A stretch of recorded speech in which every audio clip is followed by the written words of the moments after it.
내가 너희와 언약을 세울 것이니 다시는 홍수를 일으켜서 살과 피가 있는 모든 것들을 없애는 일이 없을 것이다. 땅을 파멸시키는 홍수가 다시는 일어나지 않을 것이다. 하나님이 말씀하셨다. 내가 너희 및 너희와 함께 있는 숨쉬는 모든 생물 사이에 대대로 세우는 언약의 표는 바로 무지개이다. 내가 무지개를 구름 속에 둘 터이니 이것이 나와 땅 사이에 세우는 언약의 표가 될 것이다. 내가 구름을 일으켜서 땅을 덮을 때마다 무지개가 구름 사이에 나타나면 나는 너희와 숨쉬는 모든 짐승, 곧 살과 피가 있는 모든 것과 더불어 세운 그 언약을 기억하고 다시는 홍수를 일으켜서 살과 피가 있는 모든 것을 물로 멸하지 않겠다. 무지개가 구름 사이에서 나타날 때마다 내가 그것을 보고 나 하나님이 살아 숨쉬는 모든 것들 곧 땅 위에 있는 살과 피를 지닌 모든 것과 세운 영원한 언약을 기억하겠다. 하나님이 노아에게 말씀하셨다. 이것이 내가 땅 위에 살과 피를 지닌 모든 것과 더불어 세운 언약의 표다. 그리하여 마리아가 말하였다.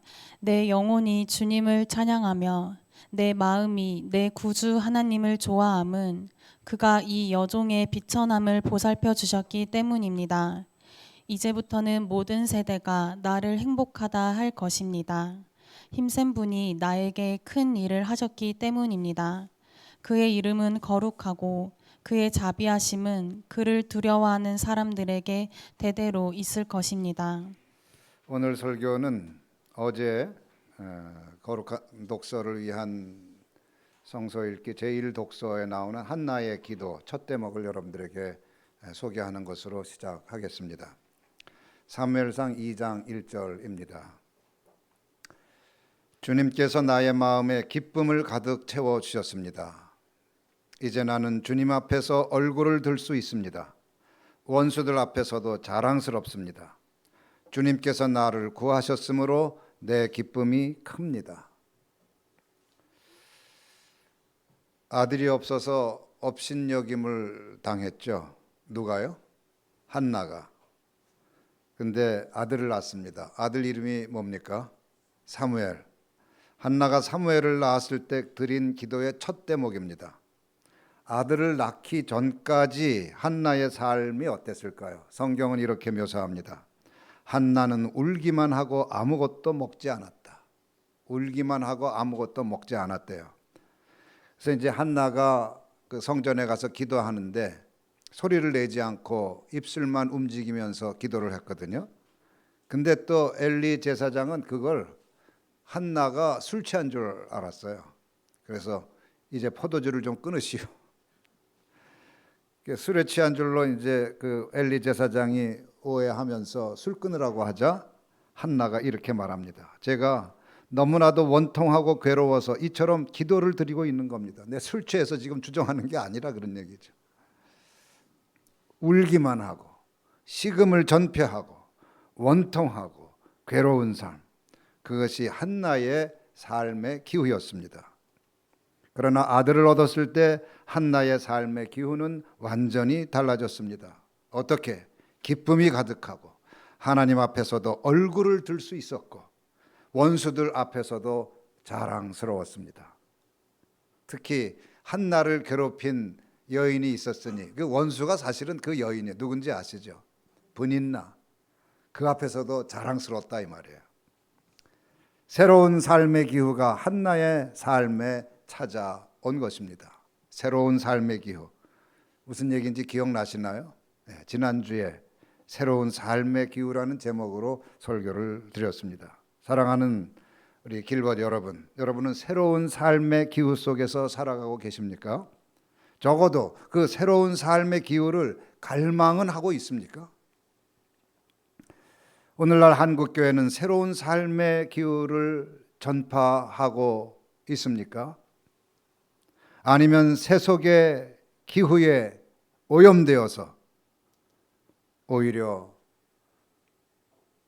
삶의 기후를 황폐하고 탁하게 하고 메마르게 하고 있지는 않은지요. 기독교는 어떤 종교입니까? 새로운 삶의 기후를 약속하고 경험하고 전파하는 종교입니다. 그 중심에는 예수 그리스도가 있습니다. 그분이 있는 곳, 그분이 가시는 곳에서는 늘 삶의 기후가 달라졌습니다. 매국노라 손가락질 당하던 삭개오의 삶의 기후도 달라졌습니다. 가늠하다 잡힌 여자의 삶의 기후도 달라졌습니다. 공허에 찌들고 찌들었던 사마리아 여자의 삶의 기후도 달라졌습니다. 오빠가 죽어서 비통해하던 마르다 마리아 자매의 삶의 기후도 달라졌습니다. 포도주가 떨어져서 맥이 빠진 결혼식의 분위기도 흥이 되살아났습니다. 예수가 현존하는 곳에선 위선, 교만, 욕망, 이기심 따위가 만드는 탁한 삶의 기운은 사라지고 연민과 자비, 긍휼과 용서, 평화라는 새로운 삶의 기후가 조성됐습니다. 기독교는 새로운 삶의 기후를 약속하고 경험하게 하고 그것을 나누고 전하는 종교라는 말씀입니다.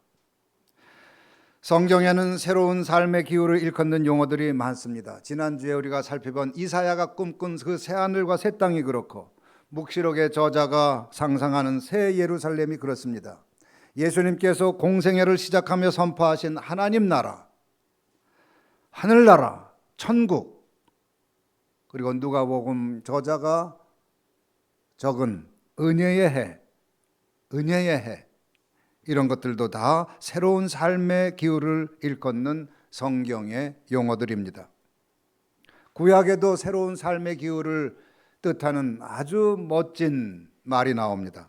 50년마다 빚을 탕감해주고 종을 해방시키고 땅을 쉬게 하는 이 해를 뭐라고 하죠? 희년이라고 하죠. 희년.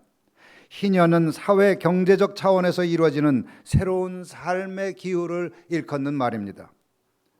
사도 바울은 그리스도 안에서 새로운 피조물이 된다고 했습니다. 이걸 새 창조라고 일컫습니다. 이 새 창조는 존재론적 차원에서 이루어지는 새로운 삶의 기후를 일컫는 말입니다. 이처럼 성경에는 새로운 삶의 기후를 일컫는 말들이 수두룩하게 구약과 신약에 걸쳐서 나오고 있습니다. 오늘 하나 또 소개하고 싶은 새로운 삶의 기후를 뜻하는 용어가 있습니다. 아름다운 용어인데 그게 뭘까요? 무지개. 제목을 빨리 보면 그래서 제목이 무지개가 나타나면 무지개. 대림절 첫째 주 화요일 제1 독서 본문에 이 무지개 이야기가 나옵니다. 하나님은 다시는 홍수로 땅을 파멸시키지 않겠다고 하시면서 이렇게 말씀하십니다. 내가 무지개를 구름 속에 둘 터이니 이것이 나와 땅 사이에 세우는 언약의 표가 될 것이다.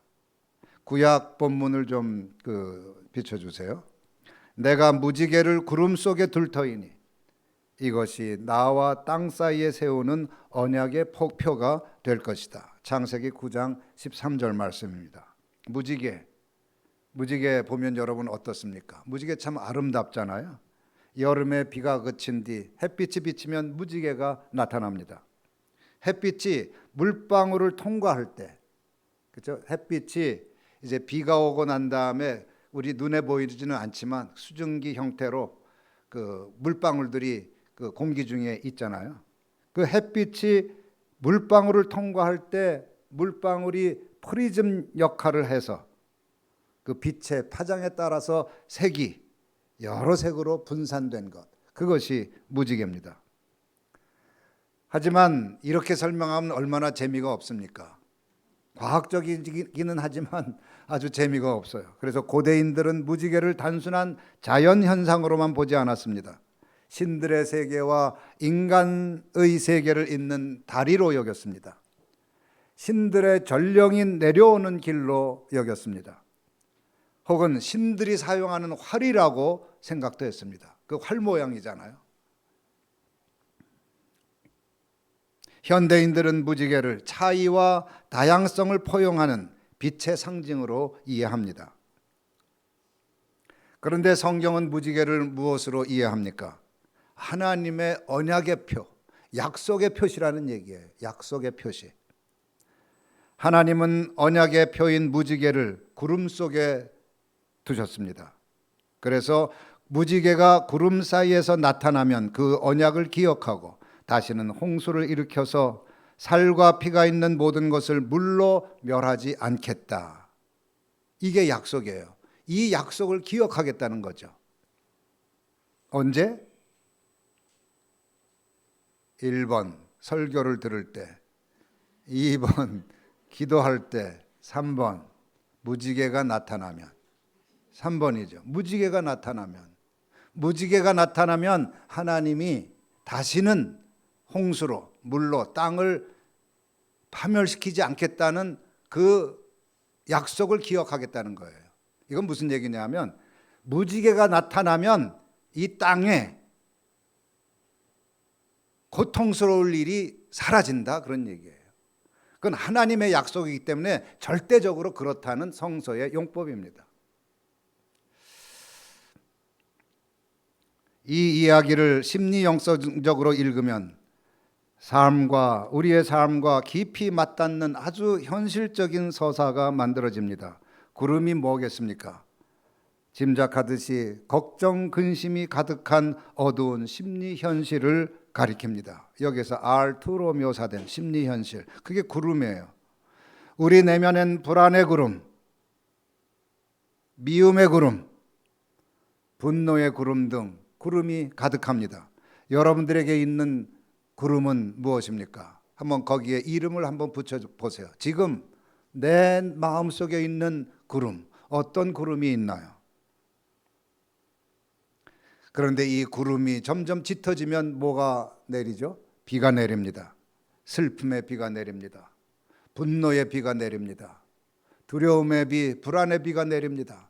원통함의 비가 통곡처럼 내립니다.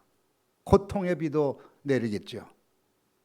이 비들이 바로 뒤엉켜 홍수를 일으키고 우리의 땅을, 즉 생활 현실을 휩쓸고 파멸에 이르게 하는 것입니다. 그런데 하나님은 말씀하십니다. 그런 파멸이 다시는 일어나지 않을 것이다. 그리고 그 약속의 표로 구름 속에 무지개를 두셨습니다. 그래서 이때 무지개는 희망의 상징입니다. 새로운 삶의 가능성에 대한 표징입니다. 그런데 이런 말이 얼마나 위로가 될까요? 자네의 구름 속에 무지개가 있네. 당신의 구름 속에, 그 상처로 인한 그 구름 속에 무지개가 있어요.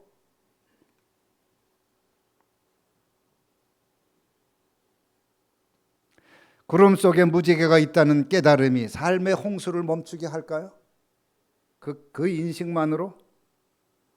이미 희망을 만들어낼 에너지도 동력도 말라버린 사람에게 당신의 구름 속에, 당신의 상처 속에, 당신의 트라우마 속에 무지개가 들어있으니, 희망이 있으니, 새로운 삶의 가능성이 있으니 희망을 가지시오. 이것은 오히려 잔인한 주문 아닐까요? 그래서 희망 고문이라는 말도 있지 않습니까? 성경은 이런 질문을 예상이라도 한 듯 이런 말을 덧붙입니다. 14절부터 15절. 내가 구름을 일으켜서 땅을 덮을 때마다 무지개가 구름 사이에 나타나면 나는 그 언약을 기억하고 다시는 홍수를 일으키지 않겠다. 요점은 구름 사이에서 무지개가 나타나면 다시는 홍수가 일어나지 않을 것이다, 그런 얘기죠. 중요한 건 구름 속에 무지개가 있다는 것을 아는 것이 아니라 그것이 나타나는 것이에요. 그래야 땅의 홍수가 멈춥니다. 그래야 혼돈과 공허는 물러가고 삶은 다시 충만하고 평화로워집니다. 그러니까 중요한 건 무지개가 나타나는 거죠. 무지개가 구름 속에 있다는 사실을 인지하는 것이 아니라 그게 실제로 나타나야 된단 말이에요. 그 무지개가 어떻게 나타날까요? 누가 나타내는 것일까요? 하나님입니까? 우리입니까? 인간입니까? 성경에 따르면 하나님은 무지개 속에 구름을 두셨을 뿐 하나님이 무지개를 나타내신다는 그런 말은 없어요. 구름 속에 내가 무지개를 두었다 그러지요. 그런 다음에 근데 그 무지개가 나타나면 내가 나타나겠다 하는 것도 아니고 그런 말은 없단 말이죠. 그래서 우리는 묻지 않을 수가 없습니다. 이 무지개는 누가 나타내는 것일까? 우리가 나타내는 것일까? 이미 먹구름이 가득하여 살 기력조차 없는 사람에게 무슨 그런 힘이 있겠는가? 묻지 않을 수가 없습니다. 제가 얻은 결론은 이것입니다. 무지개를 창조하신 분은 하나님이시지만 그것을 나타내는 것은 인간의 몫이다. 다시 말해서 무지개가 은총을 뜻한다면 은총은 전적으로 하나님의 선물입니다.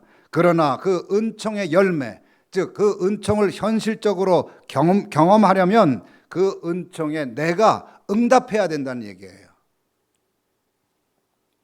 인간의 협력이 필요한 것입니다. 이것을 협력 은총이라고 합니다.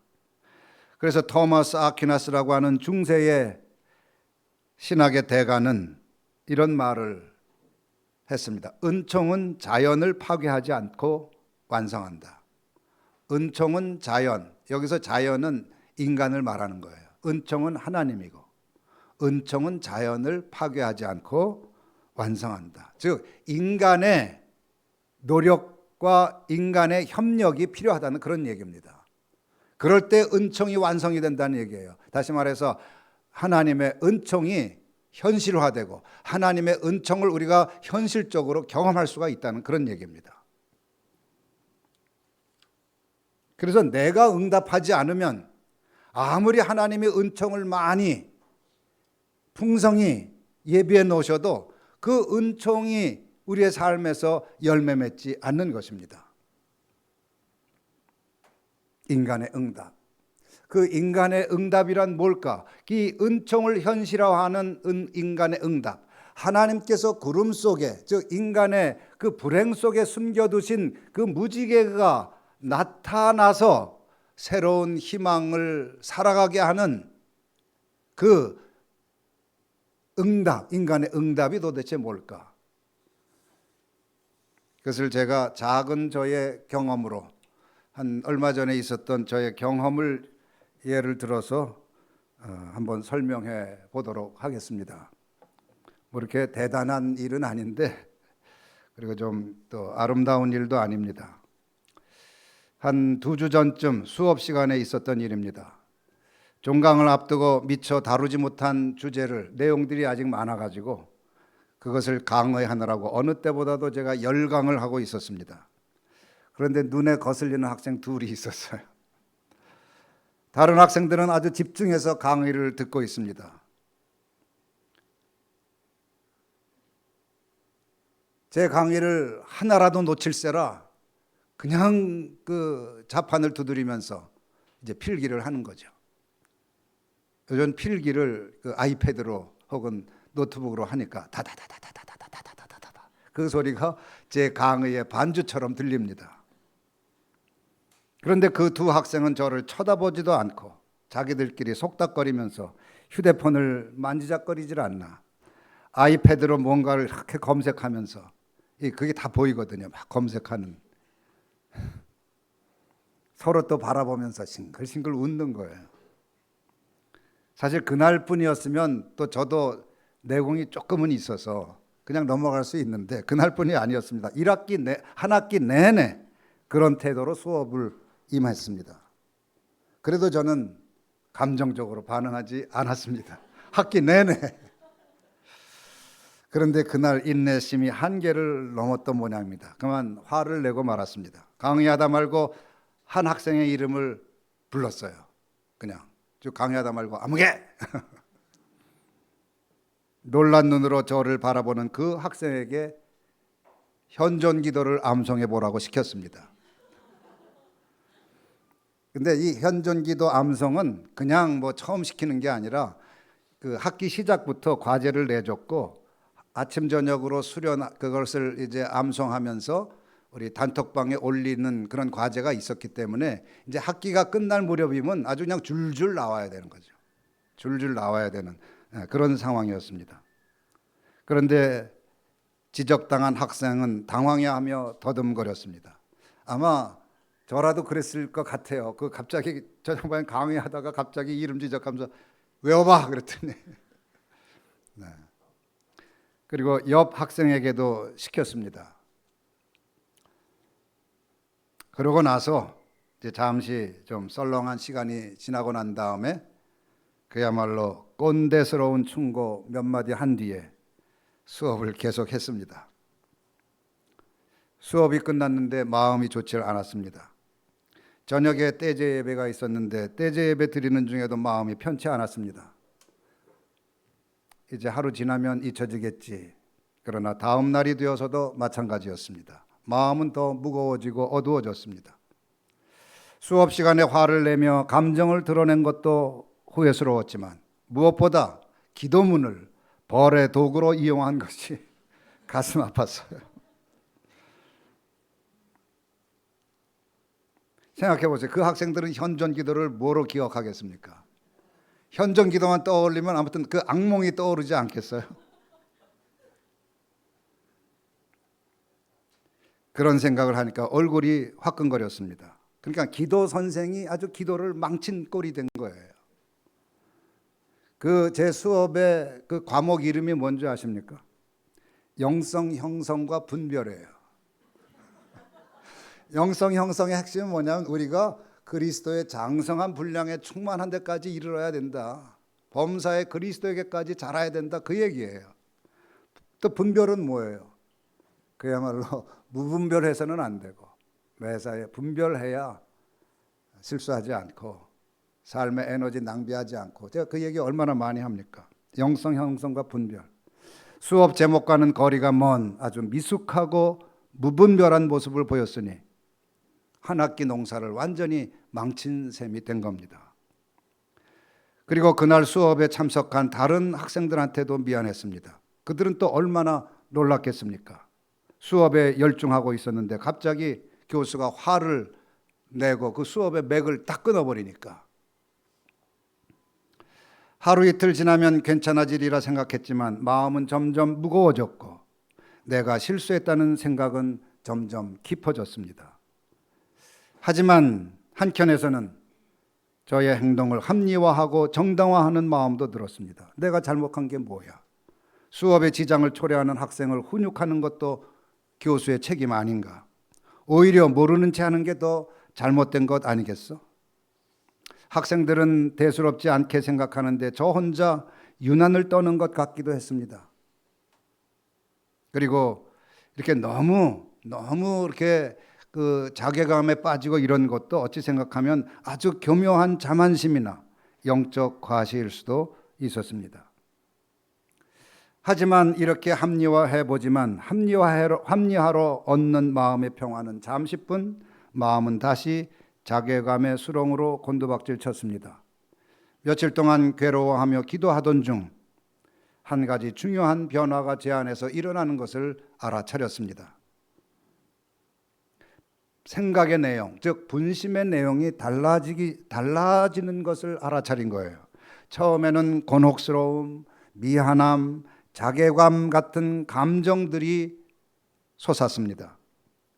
그 다음에는 저의 행동을 합리화하고 정당화하는 생각들이 많이 쏟아졌습니다. 나중에는 제가 처한 현실을 있는 그대로 받아들이고 학생들에게 솔직하게 이야기해야겠다는 마음이 일어났습니다.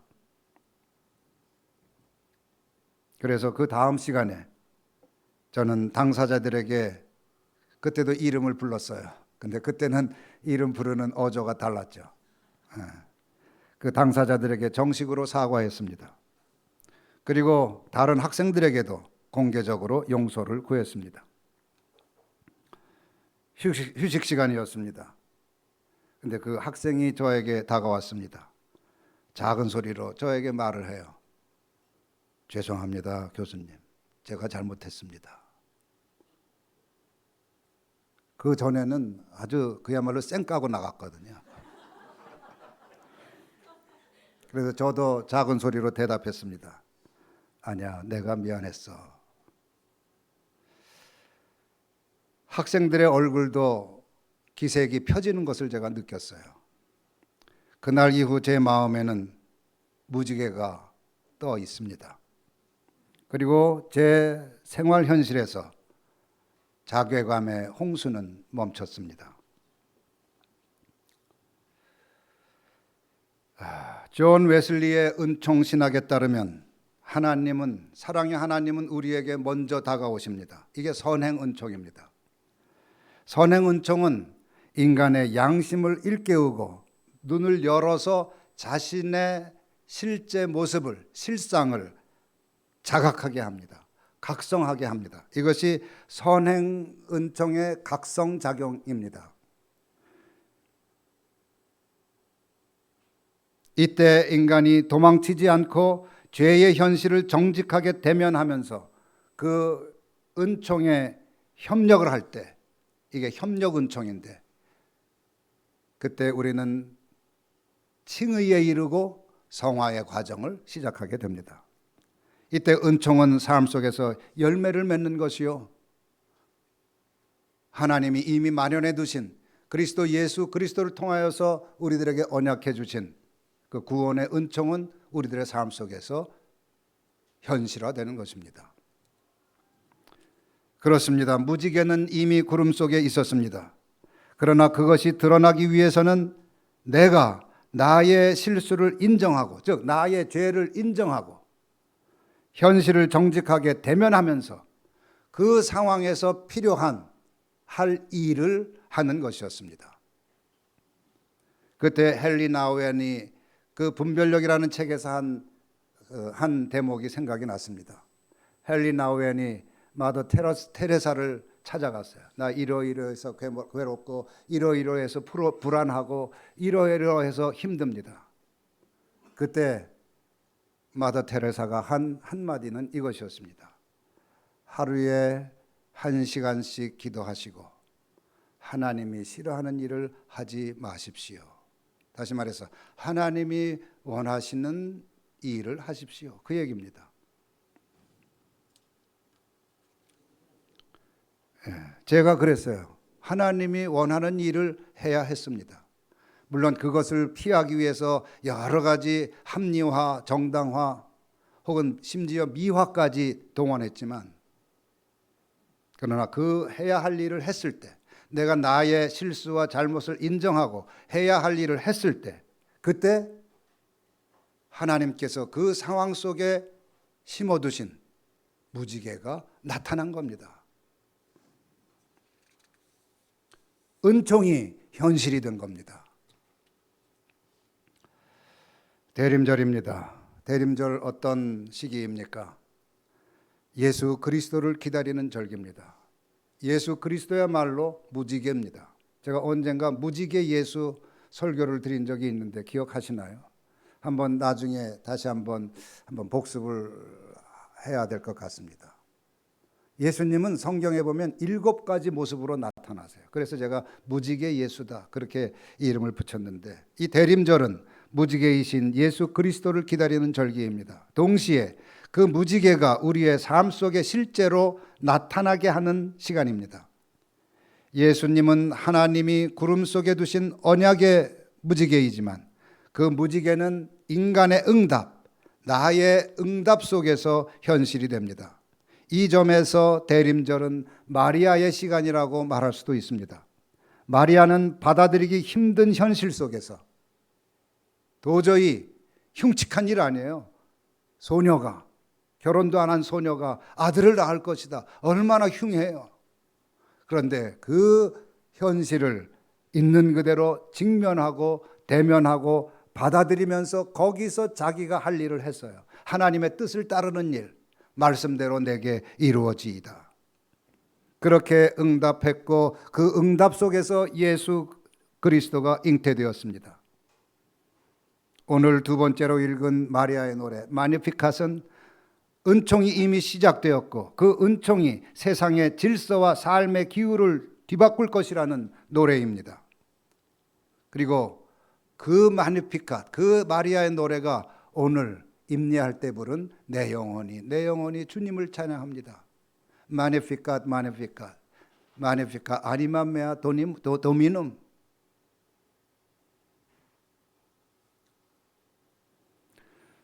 대림절은 예수가 무지개임을 노래하는 절기일 뿐 아니라 그 무지개가 우리 안에 잉태되어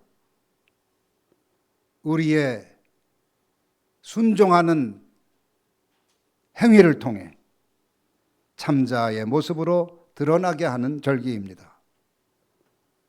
바로 이 무지개가 드러나게 하는 동력, 그것이 어디에서 나타날까요?